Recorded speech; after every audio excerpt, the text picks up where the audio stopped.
Assalamu алейкум, жигиттер.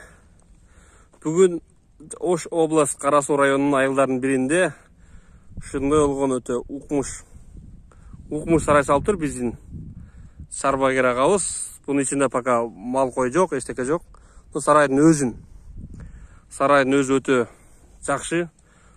Кийинки ошол жерде жүргөн чабанга өтө удобный кылып салынган.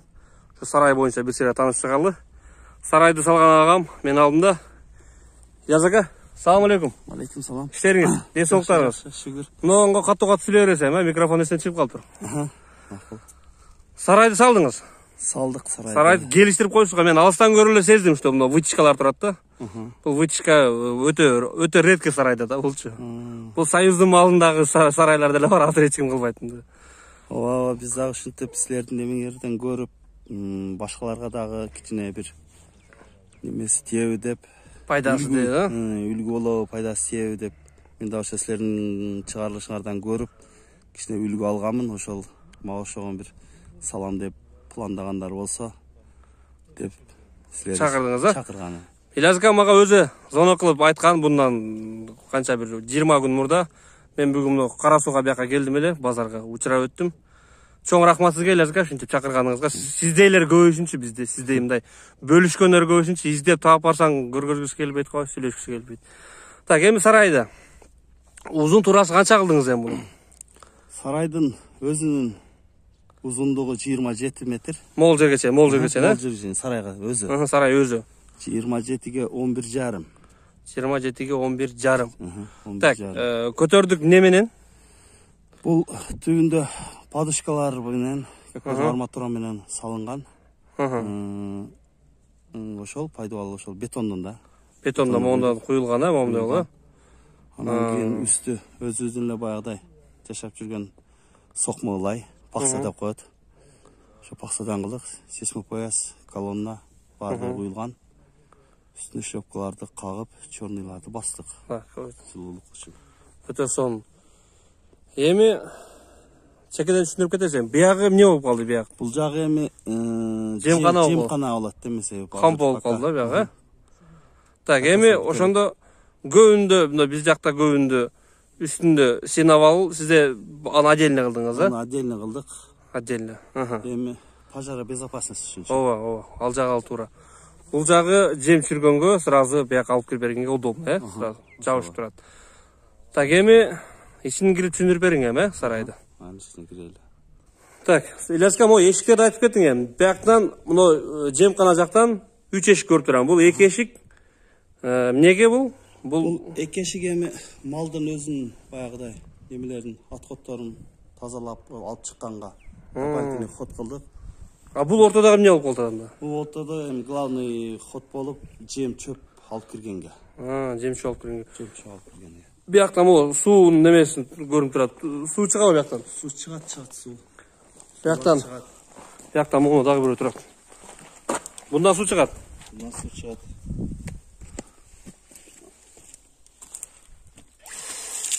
Во, жагың болду. Бол.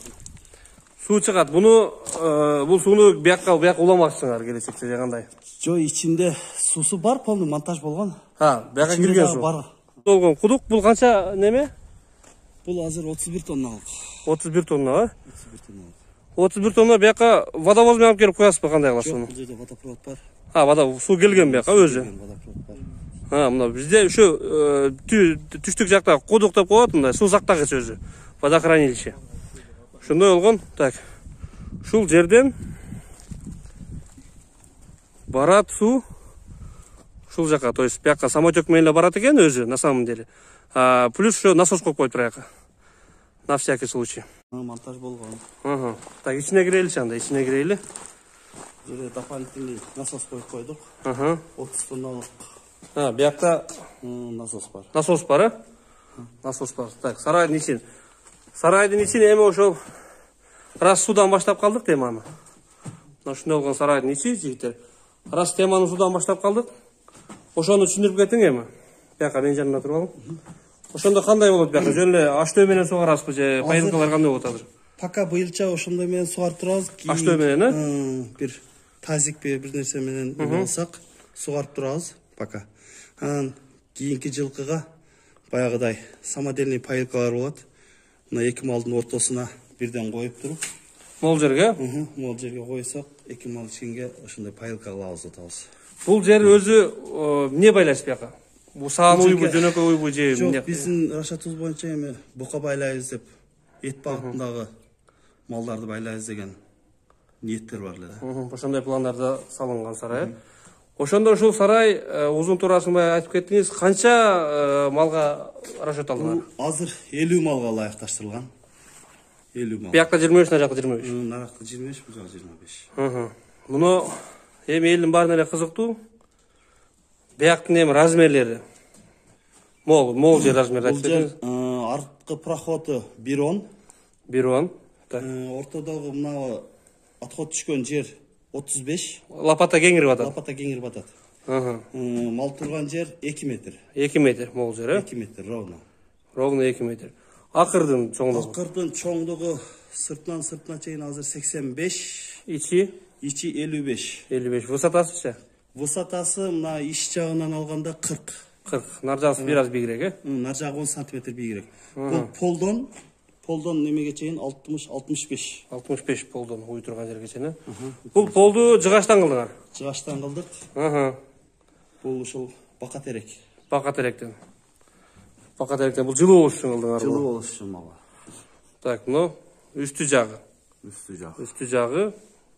Бул үстүнө ылай басылдыбы? Ылай басылды, шлепка кагылып, ошо карапка басылып туруп, ылай басылды. Эми ичинен кандай дагы иштөө бересиңерби же калды ошо? Ичинен эми берсек эми фольга менен кагышыбыз мүмкүн да. Фольга менен лапшика алып коебуз. Лапшика алып койсоңор болду да. Өзү ушул деле жакшы болсо керек өзү. Мен вообще көрөм, жөн эле тиникеде турган болот. Потолок жөн эле тиникеде кээбиркин көрөм.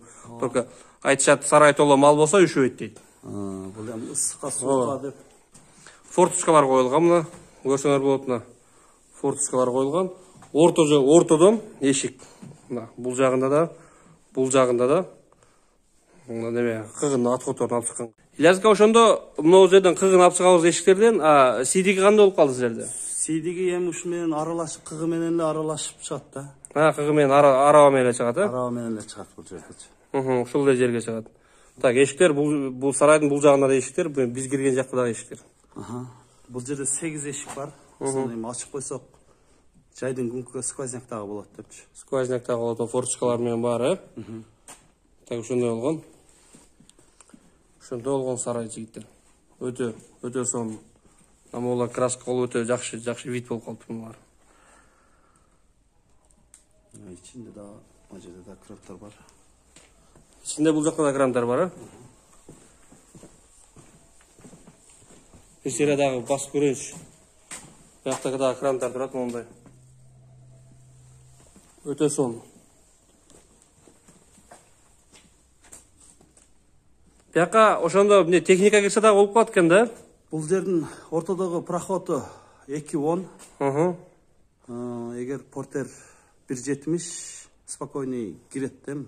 Кеңирлей деп кирет портер менен. Киргизе болот, лабо андан да кичинерээк лабого деле кирсе болот эми. Лабо кеңирле. Лабо өтө кеңирле кирип келет бияка мына. Эми азыр биякта мал байлай элек. Бул быйыл бүттү да? Быйыл бүттү. Өтө сонун болуптур, өтө сонун. Суктанып турам мен сарайга. Эми вытяжкалары ачылып жабылат эшик. Вытяжкалар ичинен буну ошондо биякта жип турат, жип менен ачып жабасыз буну? Ооба, жип менен эле ачып жабып турабыз. Буну тартып коесуз, байлап коесуз ошоко, илип коесуз. Туруп илип коесуз. Пока до конца элек. Тартып илип койгондо жабылып калат экен, кое берсе кайра ачылып калат экен, өтө сонун. Биякта вентилятор жок, жөн эле вентилятор жок, бул өзүнчө эле болуш керек. Жөн эле неме тажрыйбада көрө элекпиз го, бирок ошондой болуш керек деп ойлойм да. Эсиштө коюп койгонго даяр баягы, ал кыйын эмес. Эми Илязга суроонун главныйын берейин эми. Ушул сарайга канча акча кетти? Элдин баарына ушу кызыктуу эми. Ооба. Бул сарайга эми бул жыгач материалдарыбыз основной өзүбүздөн чыкты. Жыгачтар бар. Жыгачтар страбиля, неме, каарыларчы. Калган материал устаакы мээнеттерине бир миллионго жакындап калды. Почти миллионго барып калды. Почти миллион болуп калды. Ошондо силердин өзүңөрдөн чыкты только жыгач, а могу уста кыса кандай болду? Силер өзүңөр колуңар менен кайсыдыр иштерди кылдыңарбы? Эми өзү менен мелкий иштерди, эми мисалы үчүн обшивка, майда чүйдө иштерди кылдык. Бул жерде масана усталар мына түбүн куюшту, основаниясынчы. Основаниясын куюшту, андан кийинкисин ушул паксачылар пакса урду. Дубалын көтөрдү. Сейсмопояс колонналарды куйду. Баарынан анимат кылдыңыз, значит, тамын эле алар жапты. Тамын эле усталар кылды. Ушундай болгон. Ошондо бир аз эле жетпей калды, миллион болду, почти миллион. Почти миллионго барып калды. Бул жыгач өзүңүздөн чыкканда, значит, жыгачты алганыңызда андан өтүп кетмей экен кылер, Так, эми ошондо бүт элек дагы неси калды буякта? Бүт элеги эми Ошо суусун айттыңызбы? Бүт элек суусун айттыңыз. Пайылка суу иче турганын кылсак, үстүнө эми фольга менен обшивка кылышыбыз мүмкүн, анын шыбагы бар да. Шыбак жакшы кылып коесуң. Шыбак кылып туруп актап койсок дагы апак жакшы болуп калат. Таза болот да. Көзгө неме болуп калат, Ата өтө сонун. Полдорун ушу бака теректерди сатып алды. Полуна эле бир 50 миң 60 миң кетти да. Ушул жерге, ошондо канча метр болуп калды? Мына пароходдорду минусовать кылганда, ушул 25 метрден эмесе, 25тен 50 метр. Ошондой бул жер полу 100 квадрат да. 100 квадрат болду. Ошонго 60 миңдик бака терек алдыңыз, 50 миң сомдук кетти да. 50 миң ооба. 50 миң ашык. 50 миң ашык. Аны тилдирдиңиз плюс. Аны тилдирдик, өзүбүз кылдык да. Адам жалдап атып өзүбүз кылдык анычы. Өтө сонун. 50ка кылып өзүбүз тилдирдик да. 50ка. Эми бул сиз көрүп билип неме кылдыңыз да буну, чынбы? Бул эми канча туруп берет ушул пол сизге? Эми көп айтат, бул пол кылсаң талкаланып, буга мал бука тийгенде бул чирип кетет деп айтышат да көп. Эми бул бир 3 жыл же 5 жыл туруш керек. Эми илгерки сайыз малындагылар каккандарды көрдүм. Даже 15 жылдан бери тургандар бар экен да. Бака теректерчи. Буга бир иштөө бериш керек эмеспи буга? Мисалы үчүн бир жекелерди шуап, антип сактабайбы буну? Эми ошентип сактагандар деле бар. Мисалы үчүн отработкага тойгозуп туруп, автоголч тойгозуп каккандар деле бар экен. Эми ошол боюнча билбейм, эми пока эми баштадык биз дагы. Буюрса дагы бир варианттарын көрөбүз, Ооба, варианттар көрөбүз. Өтө сонун. Өтө сонун. Мальчик. Мына ички көрүнүш. Дагы бул бүтсө, Илязыка бияка букаларды, уйларды байлагандан кийин бир дагы чакырың да. Кудай кааласа чакырабыз. Адрести көрүп алдык эми, туура кирип келе беребиз. Өтө сонун. Ошондо могу проходдун кеңирилиги бул бияка могу запас отторду бир алып келгенде мияка пресстерди тизип койсо да болот экен да, Илязыка, мен. Пресстерди заготовка кылып тизип койсо болот да. Дайым эле ташый бербей, могу жерге жаткызып түшсө деле кеңирип атат. Эгер могу кырын менен на ребро койсо дагы ошо кеңири болот. Ошондой болот. Могу жердин чоңдугу өтө жакшы экен, кеңири жүргөнгө нары бербес. Эми наркы жемкананы көрсөтүң эми, сеновалды көрсөтүң, кандай вариантта кармап атасыз. Бул жер эми ошондо сеновалда болобу же только жемкана болуп калабы план боюнча? Бул жер эми жемкана эле болот да. Только жем, Булар перегородка кылып, кудай булса тособуз. Биякта мондайдан тосулабы ошондо? Ошондойдон тосулат. Турба турган жерлерден. Турба турган жерлерден тосулат. Бияктан кеңири техника кирип келет, арт менен төгөт кете берет. Ошондой. Так, суу чыгат, Суу чыгат. Ошондо чөптү кандай кылдыңыз, чөптү? Чөптү отдельно эле бул жерге ошо скип кылып жыйдык. Ошол жерге. Нар жака эле? Нар жака эле жыйдык. Үстүн жөнүнө жаап койдуңуз. Үстүн жөнүнө жаап койдук. Навес кылдык. Навес кылдык. Жөнүнө Тиханский вариант эле. Тиханский вариант эле ошондой. Пленка менен, Пленка менен. Могу жерде айтып кетиң, могу жерде. Бул жерде эми түбү 2,5 метр чукурлукта казылган бул сенаж дүмбүлү менен ошол казылып, полный көмүлгөн да. Трамбовка болуп, азыр топурак менен көмүп койгонбуз. Эми аны ошондо ошо комбайн уурданчымы, ошо дүмбүлү менен, жүгөрүшү менен жана баштай мардеги менен баарын талкалап келип эле 2 метр казып көмүп, ошо кургатылган мисалы, ошо бойдон да? Жок, кургатылган эмес бул. Ошо кандай орулган болсо ошондой бойдон, Кандай орулган болсо ошончо эле келди. Бул где-то бир июлдун аяктарында орулуп көмүлгөн боюнча турат да. Азыр ошондо бир аз чиригенси ошондой болуп калабы, бул же кандай болуп калат? Азыр пока ача элекпиз, эми ачсак билете, бирок чирийт деп атат, эми бир где-то бир 1,5 метрге чейин чирийт деп атат. Аны деле бирок мал жей берет, истек болбойт. Аралаштырып мал жей берет дейт. Üstüne пленка жабып эле топурак менен Топурак басып койгонбуз. басып койдуңар, болду. Эми бул ушинтип канча убакыт сактаса болот экен эми? Жаздан кышка кеңириби? Бул эми жаздан даже 2 жыл сактагандар дагы уктук да эми. Көрбөдүм, бирок 2 жыл дагы тура берет дейт. Кошулса элечи. 2 жылга даже, а? Даже 2 жылга чейин тура берет дейт. Бирок көрбөдүк. Практика жүзүндө эми өткөрүп көрөбүз го. Өтө жакшы, өтө жакшы. Ошондо бул как жем катары болуп калат да бизде. Жемге дагы эконом болот дешет да, анан айрыкча сануйларга сүт багытындагы малдарга жакшы дейт. Сүткө көбүрөөк бергенге. Ошондой болгон. Өтө сонун Лязга, мага өтө жакты. Мен өтө сарайды көрүп суктанып турам. Ушундай сарайлар бизге дагы насип кылсын. Ушинтип жазат подписчиктер, ушундай сарай мага дагы насип кылсын. Ушинтип малдарды мен дагы байлайын, Россияда тентип жүрө бербей деп ушинтип жазышат. Өтө сүйүнөм ушундай ниет кылып көрүп аткандарга. Лязга, аныкка сизге чоң рахмат. Майлы, мен ошол силер аркылуу кичине сабак алып, анча-мынча жерлерин көрүп, үлгү алып, расчетторун чыгарып, неме кылгам. Мен дагы ошентип бирөөлөргө сабак болсун дейм. Кичине расчетторун чыгарсын дагысам да болот. Основной эми не сасаң деле полный условия болуш керек, удобство болуш керек деп ойлойм мен. Туура. Эми ар ким кандай каалат, мүмкүн бирөөгө керектүү жерлери болуп калган болсо деген ниетте ошо силерди чакырдым да. Өтө жакшы, өтө компактный. Мен көргөн сарайлардын ичинде жакшылардын бирисин сиз салыпсыз. Өтө удобный сарайлардын бирисин сиз салыпсыз. Мага өтө жакты. Мына, жем бул жерде кирет. Чөптү бир алып келгенде чөп начарак экен. Бир алып келгенде алып келип, ол жактын баарын тизип алат. Болду. Суу келген, өтө ыңгайлуу.